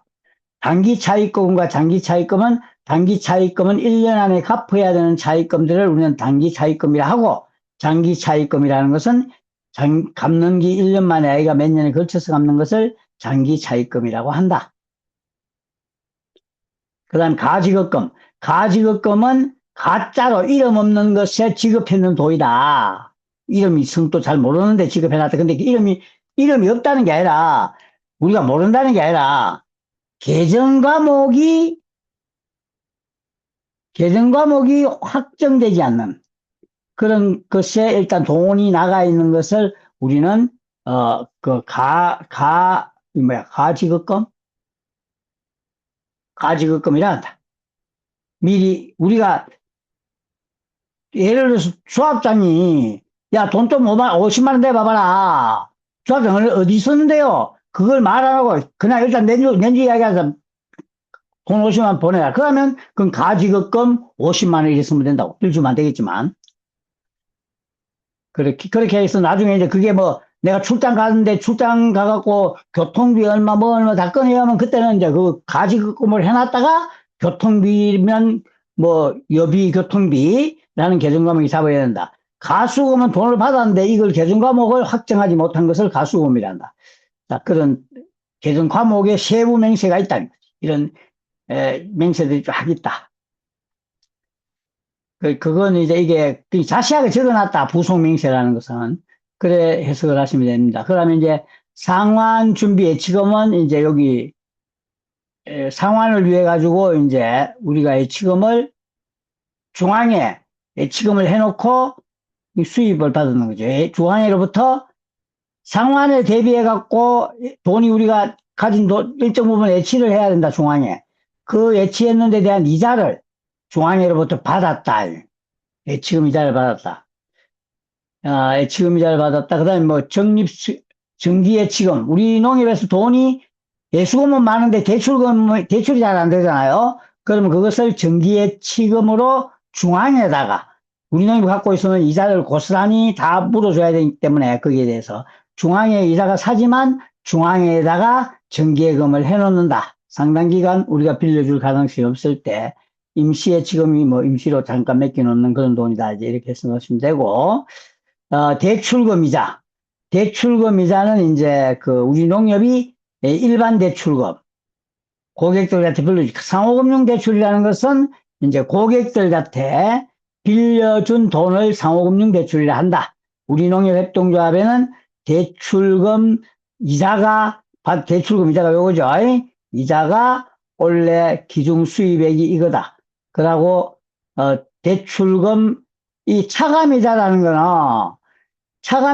거는 원래 받기는 받았는데 원래 만약에 올 5월 달에 대출금 이자를 얼마 받았냐면, 올 3월 달에, 올 3월 달에, 3월 달에 대출금 이자를, 만약에 6천만 원 받았다. 그런데 이거는 언제 빌려준 돈의 대출금 이자를 언제 빌려준 돈을 받았냐? 작년 10월 달에 빌려준 돈이다. 그럼 10월, 작년, 전년 10월, 11월, 12월, 이 세 달치하고 올해 1월, 2월, 3월, 이 6달치 이자를 얼마 받은 거라? 6천만 원 받는데 올게 받았다. 그래서 올해 받았단 말이에요. 올해 1월 1일부터 기중이라는 것은 올해 1월 1일부터 올해 12월 31일까지 중에 그 가운데서 6천만 원 받았는데 6천만 원 중에 3천만 원은 작년 거더라. 그러면 올해 우리 이자는 차감 이자를 3천만 원 전년도 거는 빼고 올해 순수하게 우리 이자 수입은 얼마다? 3천만 원이다. 이런 개념의 차감 이자를 이야기하는 것이다. 그래서 이 차감 이자 수입이 원래 실질적으로 원래 지분의 이자 수입이다. 대출금에. 그러면 상호금융 대출금의 차감이자 합계가 얼마나? 72억이다. 원래 다 받기는 75억을 받았는데 그 중에 3억은 옛날 거더라. 원래 받은 게 전년도 이자더라. 그런 이야기로 해석을 하시면 된다. 그 다음에 전체 이자 수익이 그겁니까? 예? 손익계산서상의 이자 수익이. 그렇죠. 이 대출금 이자가 요거라고. 원래 못 받은 것도 있죠. 왜냐하면 6개월마다 이자를 받는다고 가정하면 올 10월 달에 빌려줬는 돈은 내년 3월 달에 돈 받죠. 6개월마다 받는 거, 그죠? 아직 안 들어왔지만 10월, 11월, 12월 아예 안 들어왔는데 만약에 6%를 받기로 했다. 그럼 100억을 빌려줬다. 그럼 6천만 원을 10억을 빌려줬다. 그럼 600만 원. 달에 하여튼 6달에 6천만 원 받기로 했는데 이자를 올 3월 달이 만기라. 그럼 10월 달 빌려줬겠지. 그럼 10월 달 내년 3월 달에 이자를 받아. 그러면 10월 달 원래는 1천만 원 받고 11월 달 1천만 원 받고 원래 12월 달에 1천만 원 받고 나머지 내년 1월 달에 1천만 원 받고 내년 2월 달에 1천만 원 받잖아. 내년 3월 달에 1천만 원 받죠. 그런데 못 받았지. 내년 3월 달에 안 됐잖아. 못 받았어. 그렇지만 원래 이자 수익은 10월 달, 11월 달, 12월 달 세 달치 3천만 원은 원래 이자 수입으로 기록을 합니다. 포함합니다. 단 이것이 연체 채권으로 넘어갔다. 그러면 이거는 이자 수익에서 제외시켜버린다. 3천만 원 이자로 수익을 계산을 한단 말이에요. 무슨 말 이해되셨습니까? 그와 같은 행태로 우리 이자 계산법은 된다. 자, 그 이자 계산법을 잠깐 한번 꼽아보고 갈게요. 자, 우리가 이자를 어떻게 계산하냐면, 자, 보세요.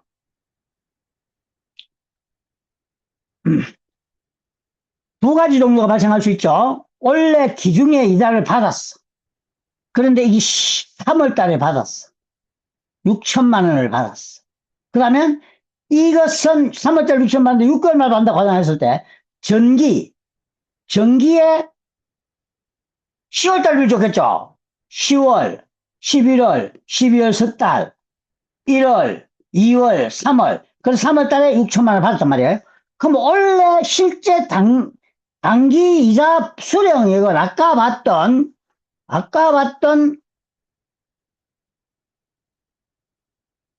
기존 수입액은 얼마요? 6천만 원이지.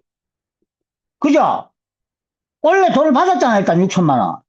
수익인데, 이 중에 3천만 원은 단기 수익이 맞지? 1월, 2월, 3월 맞잖아, 그죠? 나머지 3천만 원은 이때 거지, 전년도 거지. 그러면 이것을 뭐냐면, 차감을 해야지. 그러면 차감이자, 우리는 3천만 원 뺐다. 이거 빼뿐 돈이 우리 요거 원래 돈이단 말이에요. 요렇게 계산한다고. 차감하고 난 뒤에 이자, 그거 차감이잖아, 해. 근데 반대로 올 9월 달에 빌려줬어. 올 10월 달에 빌려줬어. 10월, 11월, 12월, 내년 1월, 내년 2월, 내년 3월인데, 올 12월 달에, 내년 3월 달에 이자를 받지. 그럼 올 10월 달에 마감해야 되지. 마감해야 되는데 돈이 안 들어왔잖아. 그랬거나 말았거나 이것이 정상채권이라면 이자 연체가 없다 치면 9월 달에, 10월 달에 1,000만 원 수입으로 잡고, 11월 달에 또 1,000만 원을 수입을 잡고, 12월 달에 또 1,000만 원의 수입을 잡는다. 그러면 이 세 개 수입은 미수 수익이다. 미수 이자라고. 아직 받지는 않았지만 수익으로 이익으로 잡는다고. 수입으로 잡는다고. 수입으로. 안 받아도. 그러니까 이게 미수 수익이라고. 그래서 요것은 더하고 요것은 빼줘야 된다고. 그래서 요거 3,000만 원 빼쁘고 3,000만 원 차감이자 요거 미수 수익 3,000만 원 요게 합한 게 이제 단기 대출금 이자라고. 표를 보고 설명을 해주시면 좋겠네. 이 표에 단기 미수이자 보증액 있잖아. 단기 미수라는 거지. 기준 수입액.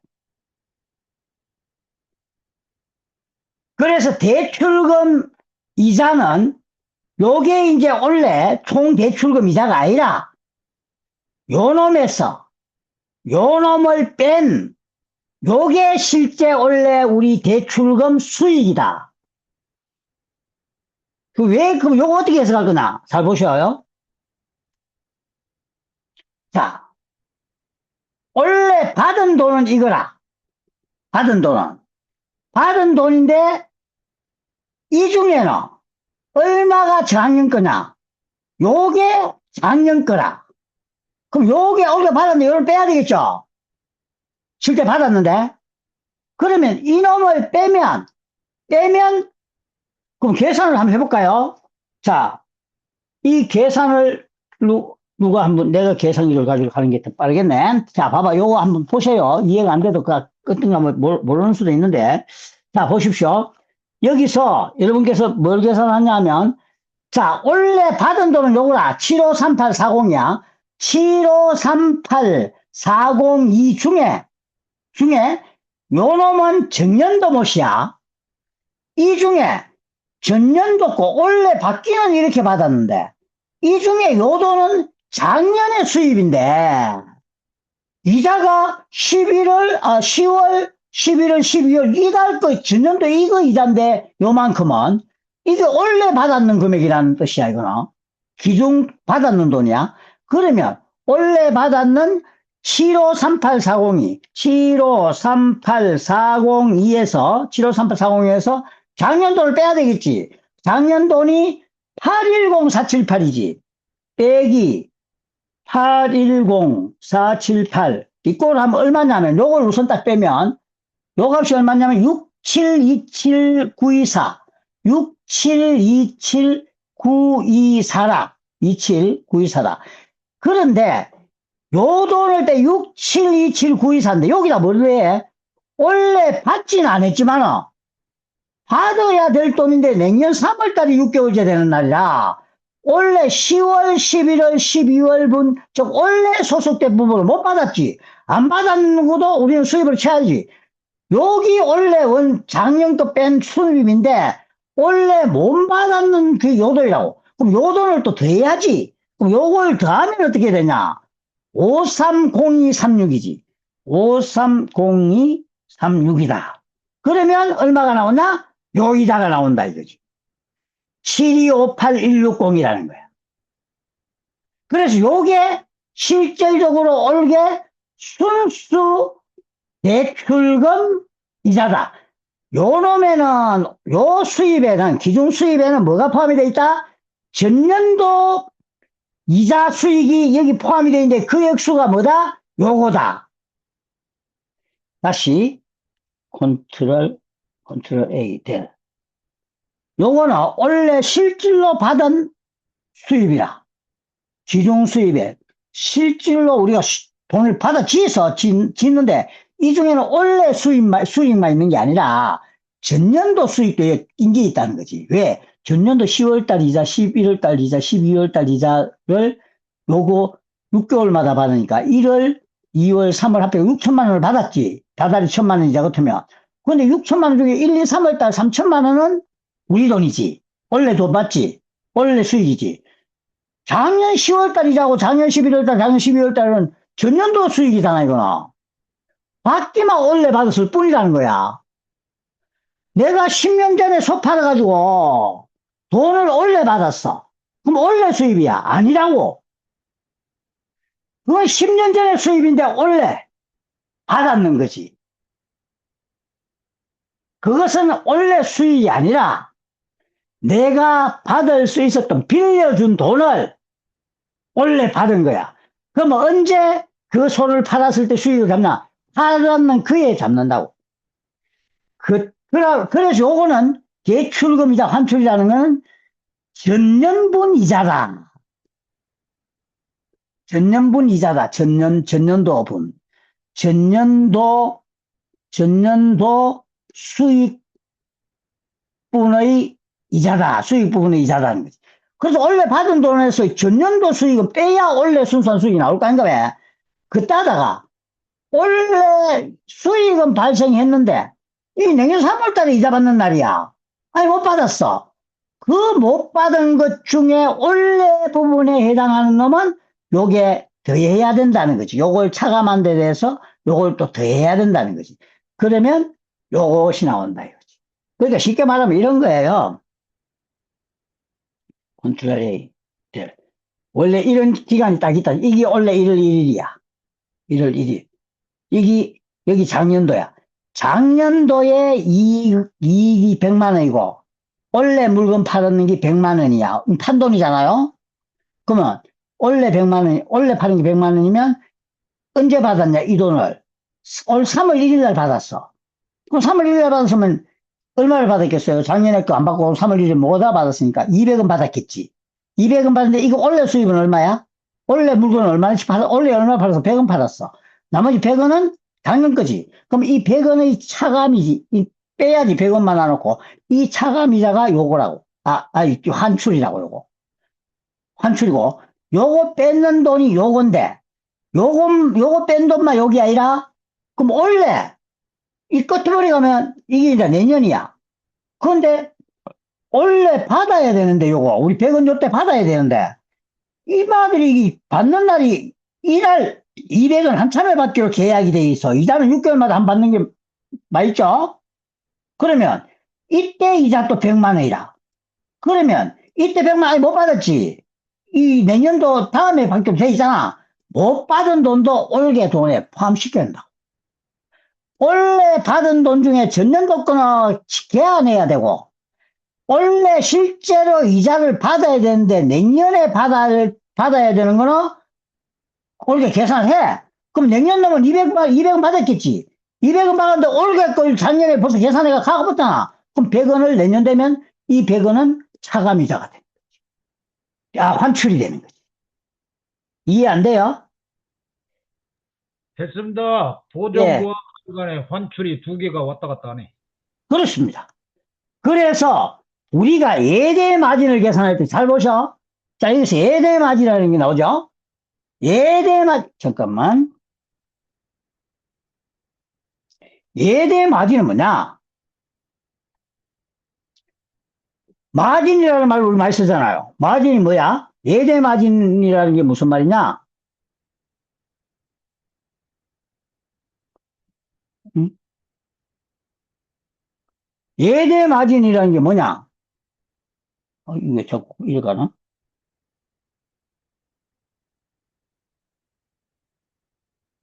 이게 뭐야, 이거. 왜 이래 안 와? 예대 마진이 뭐냐? 우리 지금까지 공부하면서 어떤 이야기를 했어요? 우리 공부하면서 지금까지 어떤 이야기를 했냐면,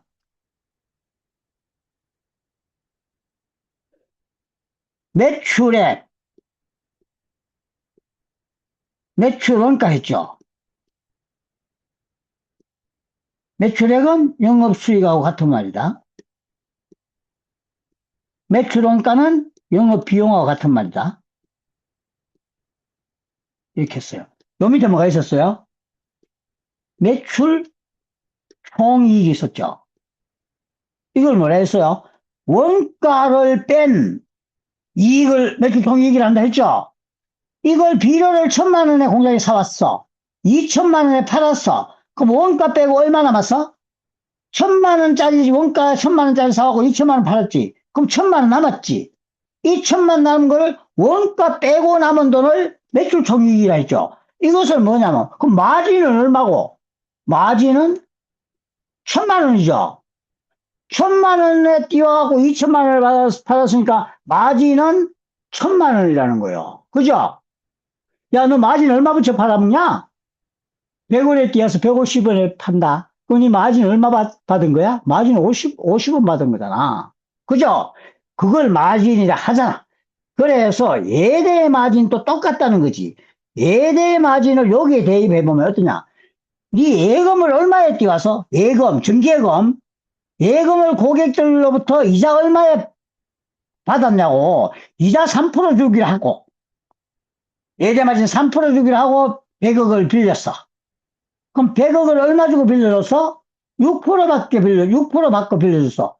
3%를 띄워가지고 3%짜리 금리 주고 막고 돈 예금해놨고 유치해놓고 6%에 팔아먹었지. 그러면 3%가 남았지. 이거는 예대 마진이 3%고 요걸 달리 표현을 하면 얼마에 팔아서 6%에 팔았지. 이거 매출액이지. 매출액이나 매출 프로지. 그 매출 원가는 뭐야? 빌려온 돈, 예금의 원 이자는 얼마나? 예금 이자는 3%지. 그럼 이것의 마진은 몇 프로야? 3%다. 예금 이자와 대출 이자의 차이를 마진이란다고. 100원에 띄워갖고 150원에 팔았다. 마진 얼마 먹었어? 50원 먹었죠? 예대 마진 예금을 3%짜리 예금 받아갖고 7%에 대출해 먹었다. 예대 마진 얼마야? 4% 먹었지. 예금과 대출을 4% 먹은 거잖아. 그래서 그걸 예대 마진이란데, 그러면 그 예대 마진의 계산이 여기서 나온단 말이지. 왜? 상호금융대출의 예대 마진의 계산 방식이 여기서 나온다. 그래서 각 농협마다 예대 마진이 다 달라. 그래서 여러분은 여러분 농협의 예대 마진을 계산해 봐야 한다.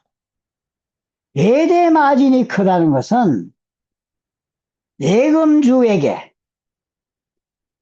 예금하는 고객, 즉 조합원에게 이자를 3%안 주고 2% 주고, 2% 주고, 대출행하는 조합원한테, 딴 데는 대충 6% 한데 8% 받아. 그러면 이 예대 마진이 얼마? 6%지. 예대 마진이 높다는 것은 그 고객들 둘 다가 깡통을 찼거나, 안 그러면 예금은 똑같이 3% 주고 했는데 9%를 받아도 예대 마진은 6%지. 대출하는 사람한테 바가지를 씌웠거나, 예금하는 사람한테 바가지를 씌우고 대출하는 사람도 바가지 씌우거나, 아니면 예금하는 사람한테 1%만 주고 대출하는 사람한테 7%를 받았다 치면 예금하는 사람한테 바가지를 씌우는 거지. 그러니까 예대 마진을 크다는 거는 둘 다 바가지를 썼거나 한쪽만 바가지를 썼거나 그 둘 중에 하나다. 그래서 예전에 제가 10년 또 훨씬 지났을 것 같은데 시골에 저 경부가 된 것 같아. 경부가 돼 싶어. 거기 가서 시골 농협인데 정말 조그만해요. 예대 마진을 계산해봤다. 시골의 작은 마을이 예대 마진이 더 높더라는 거야. 몇 군데 비교를 해보니까. 전북? 전북이지, 그거 잠깐. 전북 어떤 농협도 마찬가지인데. 지금 저 누구랑 하면 그쪽 농협 안다니까, 그거. 그럼 내가 그거 두들만 죽는다. 근데, 가만히 있어봐요. 내가 그때 갔던 농협이 전북이었던 것 같은데, 잠깐만. 거기 갔는데, 거기도 얼마 안 돼. 지금 하여튼, 전북인 것 같아. 거기 싶은데, 맞네. 그 전북의 모 군에 갔는데, 그 군의 어떤 면의 농협이었어요. 거기 갔는데 거기서 내 에데마진을 계산해봤지. 조그만한 농협이더라. 그럼 그래 예전에 나는 그거를 수지 어, 예산대 거기서 평잔과 잔액이 나오는데 어떤 놈물이옵니까? 그러니까 그건 팽장을 해야 되고 좀 이따 이야기해볼게. 잠깐만 기다려봐. 그래서 거기 갔는데 거기 에데마진이 높아요. 안 높으면 못 살아. 왜? 한번 보셔. 이 에데마진만 있다고 가정하면 마진만 우리는 신용사업 한다고 가정을 하면 신용사업만 한다고 가정을 하면 어떤 게 오냐? 참왜 이래 어렵나? 신용사업만 한다고 가정을 하자. 그러면 우리는 1,000억밖에 대출을 안 해주고 있어. 그러면 만약에 1,000억을 빌려가 100%다 빌려준다고 가정을 해보자. 1대1 대칭이라고 가정해보자. 그러면 일반 큰 농협에는 만약에 예를 들어서 8,000억을 대출해주잖아. 그럼 이 큰 농협에 1조를 해준다 치자. 그럼 8,000억을 대출해주고 8,000억을 예금을 넣어서 8,000억 대출해준다 치자. 요 농협에는 예를 들어서 예대 마진을 똑같이 3%를 하면 어떻게 되냐. 여기 3%를 하고 여기 6%를 빌려주잖아요. 그러면 예를 들어서 3%니까 요거는 10억, 30억 이자 주고 30억 이자 주고 이거 얼마 받아? 60억 이자 받지. 60억 이자 받으면 그러면 30억 갖고 환관비 예를 들어서 만약에 25억 줬다. 그러면 나머지 5억 가지고 이제 배당을 해야 되잖아. 평균 25억, 이거 감당하기도 어렵다고. 근데 이 농협에는 똑같이 예대 마진을 하면 어떻게 되냐면 이게 3%고 이게 6%면 30억이 아니라 240억의 매출 총액이 생기죠. 매출 총액이 생깁니다. 그럼 판관비를 100억 줘도 이거는 140억이라는 돈이 남지. 그래서 이 농협에는 직원들이 월급을 다 주고도 판관비를 다 주고도 100억이 남는다고. 근데 이런 놈은 잘못하면 역전이 돼. 똑같이 하면. 30억 남았는데 판관비가 32억이 갈 수도 있어. 그러면 적자가 나지. 그럼 이건 유일한 방법이 뭐냐? 두 개밖에 안 하니까. 돈이 똑같이 빌려진다 치면. 뭐 돈을 3천억, 4천억 빌려주시면 좋겠지. 그런데 요것을 조합원밖에 안 산다고 가정해보자. 왜? 조그만한 시골에는 조합원의 비율이 훨씬 높죠? 도시보다, 준조합보다. 그러면 시골이면 시골일수록 우리 조합원의 비율이 높죠? 총인구에. 그러면 조합원들이 예금한 사람 대다수고 조합원 대출을 한 사람 대다수열 시절이었단 말이야. 그러면 벌써 20년 전이니까, 10몇 년 전이니까, 20년 가까이 됐겠네? 어떻든. 그럼 이 농협에서는 도대체 이 마진가 안 되니까 이때 1,000억에 대한 예금 이자를 2%를 주고 1,000억에 대한 대출 이자를 7% 받아서 이 마진을 5%를 만들어야 겨우 판관비를 정리하고 결산이 될 수가 있잖아. 그런데 그때만 해도 시골 농협은 경쟁 농협이 없어요. 신협이 있고 마을금고가 있고 전북 농협 전북은행이 있고 이런 게 아니라 면단에 가면 딱 농협 하나밖에 없지. 그때는 우체국 예금도 안 했을 텐데. 그러면 이와 같은 행태로 독점을 하다가 나니까 전부 다 조합원들한테 바가지 안 씌우면 직원들이 월급도 제대로 못 가져가는 거지. 그렇게 되면 예대 마진을 높이는데 지금에야 우리가 돈 빌려가면 이게 이자가 너가 1년만 얼마고 물어보고라도 하지. 그때는 무조건 어디가 비싼지 얼마인지 모르고 다 똑같은 줄 알고 그 놈을 막 하는 거야.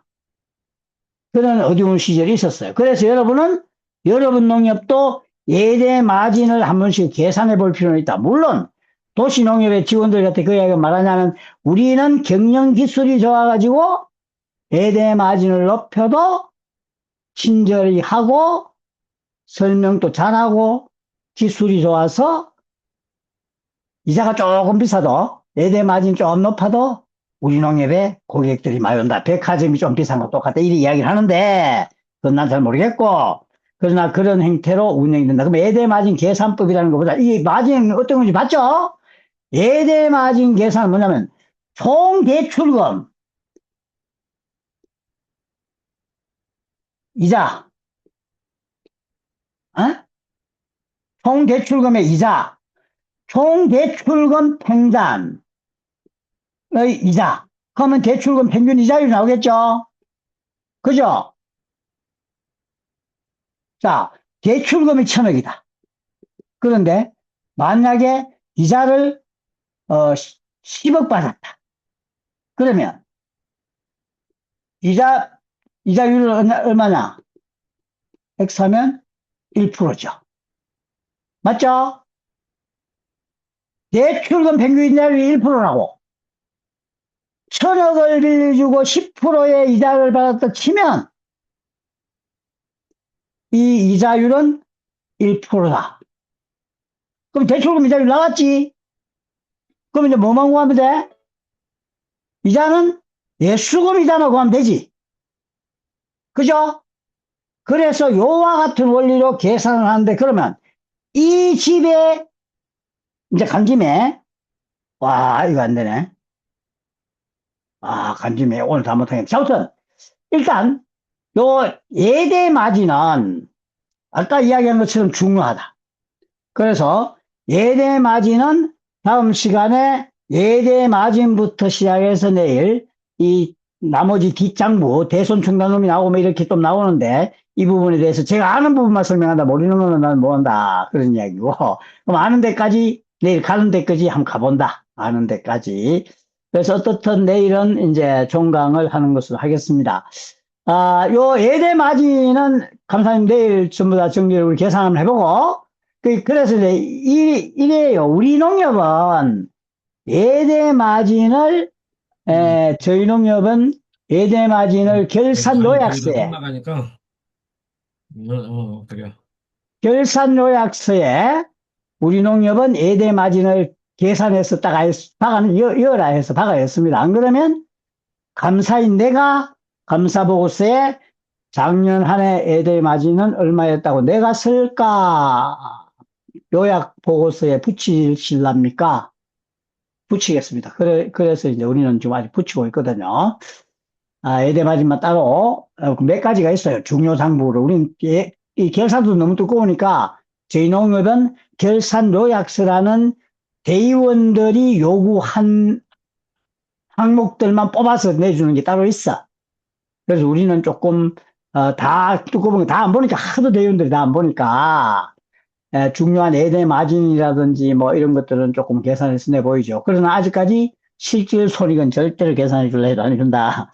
자, 어쨌든 그 정도로 정리를 할게요. 예대 마진은 이렇게 논리가 이렇다고 계산하면 나중에는 산식이 딱 나옵니다. 그럼 식을 딱 대입을 해도 된다.